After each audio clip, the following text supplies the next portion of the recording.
नमस्कार बच्चों, आप सभी लोग जानते हैं इस समय अर्धवार्षिक परीक्षाएं चल रही हैं। तो बच्चा हमने कल भी एक वीडियो बनाया था और आज भी एक वीडियो लेके आया हूँ जो बेटा बायोलॉजी का यानी जीव विज्ञान का। किसका? जीव विज्ञान।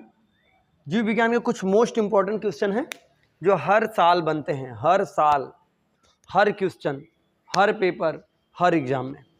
ठीक है, आप इस बात की मैं आपको 100% की गारंटी देता हूँ। कितना? 100% ये क्वेश्चन जरूर बनने वाले हैं, क्योंकि बाबू हम आपको कल भी बताए थे कि हम स्कूल से जुड़े हुए हैं, बोर्ड का एग्जाम भी हम ड्यूटी भी करते रहते हैं, हमें पता है क्या क्वेश्चन कहाँ से बनते हैं, समझ गए, और कितना डीपली बनते हैं।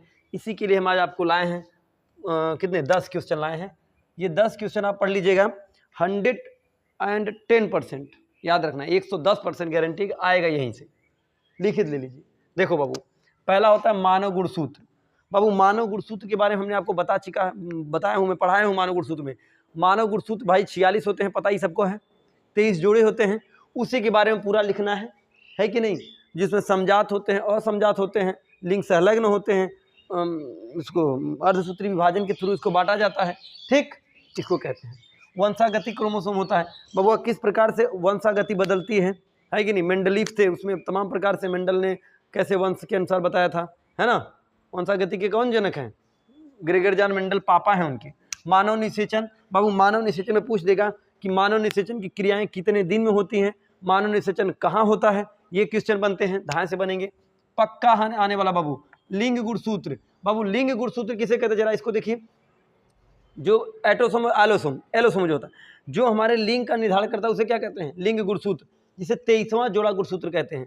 किसे कहते हैं? 23वां, जिसे असमजात भी कहते हैं। जिसे क्या कहते हैं? असमजात। आपको पता होगा 22 जो होता है यक्स होते हैं, और जो 23वां होता है, जो 23वां गुणसूत्र होता है यक्स फीमेल का होता है और यक्स वाई मेल का होता है। बाबू यही लिंग निर्धारण होते हैं।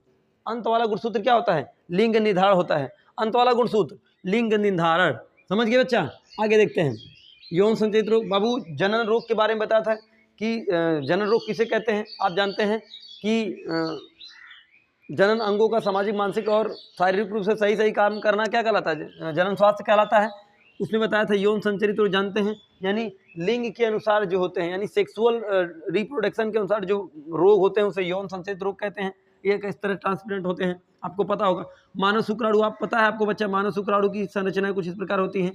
इसको अग्रभाग कहते हैं, मध्य भाग, टेल, पूछ, एक्रोसोम, इसमें पाया जाता है हार्मोन। मैंने बताया सारा चीज, मैंने इस चीज का एकदम डिटेल आपको बता चुके हैं। ठीक है, आगे मानव संरचना हो गया। शुक्राणु जनन। बाबू शुक्राणु जनन किसे कहते हैं, समझा ध्यान से। जो बच्चा धीरे धीरे नहीं बनता है, पहले ऐसे, पहले जो कोशिका विभाजन 2 भागों में होगा, फिर 4 भागों में होगा, फिर 16 भागों में होगा।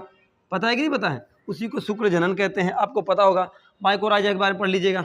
माइकोराइजा समझते हैं आप लोग। भोजता का वर्णन, भोजता। आगे चले जाइए, जिसमें वो पौधे होते जो खाते पीते नहीं, जानवर जो एक दूसरे पर निर्भर रहते हैं, वो वाले चैप्टर पे आ जाइएगा। ओके बाबू भ्रूणपोष बॉटनी का चैप्टर है, भ्रूणपोष का विकास। हमने आपको बताया था परागण के दौरान 2 परागकण वर्तिकाग्र के अंदर जाते हैं, एक भ्रूण बनाता है और दूसरा का परागकण 2